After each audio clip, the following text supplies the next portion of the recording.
திருமங்கலம் அருகே மருது சேனை அமைப்பின் தலைவர் ஆதி நாராயணனை 4 பேர் கொண்ட கும்பல் கொலை செய்ய முயற்சி செய்த சம்பவம் பரபரப்பை ஏற்படுத்தியுள்ளது. மதுரை மாவட்டம் திருமங்கலம் அருகே மைட்டான்பட்டி கிராமத்தைச் சேர்ந்த ஆதி நாராயணன் என்பவர் மருது சேனை அமைப்பின் நிறுவன தலைவராக உள்ளார்.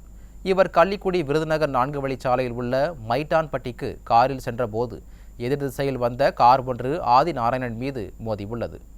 காரில் வந்த கும்பல் அவர் மீது பெட்ரோல் குண்டு வீசிய நிலையில் நல்வாய்ப்பாக காரின் மீது படாமல் தள்ளிச் சென்று வெடித்துள்ளது.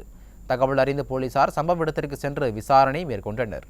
கொலை முயற்சியில் ஈடுபட்டவர்களை உடனடியாக கைது செய்ய வலியுறுத்தி அவரது கட்சி ஆதரவாளர்கள் சாலை மறியல் போராட்டத்தில் ஈடுபட்டனர்.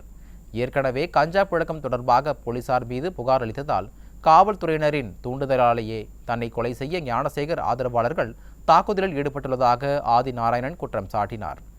விடியா திமுக ஆட்சியில் கொலை, வெடிகுண்டு என சட்டம் ஒழுங்கு சந்தி சிரிக்கும் வகையில் உள்ளதாக மக்கள் குற்றம் சாட்டு தெரிவிக்கின்றனர். போதைப் பொருள் வியாபாரம் பண்ணுறதுனால கிடைக்கிற லாபத்துக்காக என்ன வேணாலும் செய்கிறாங்க, எந்த எல்லைக்கு வேணாலும் போகிறாங்கன்னு 4 நாளைக்கு முன்னாடி வந்து டிஎஸ்பிகிட்ட கம்ப்ளைண்ட் கொடுத்துட்டு வந்தேன். யார் மேலே கம்ப்ளைண்ட் பண்ணணும் அவரே இப்போ இன்வெஸ்டிகேஷன் ஆஃபீஸர் அங்கே வந்து நிற்கிறாரு.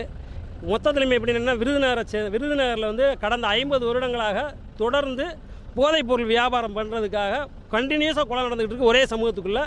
அது இடையில வந்து எங்கள் பொருளாளர் ஒரு 6 மாதத்துக்கு முன்னாடி கொல்லப்படுறாரு, ஆஃபீஸில் வச்சு கொல்லப்படுறாரு.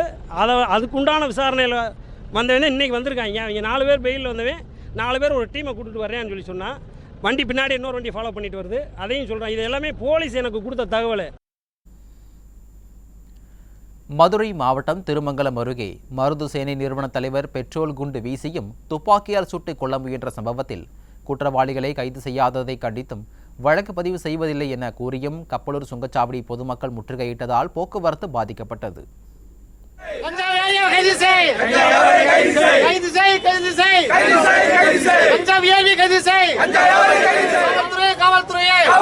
காவல்துறை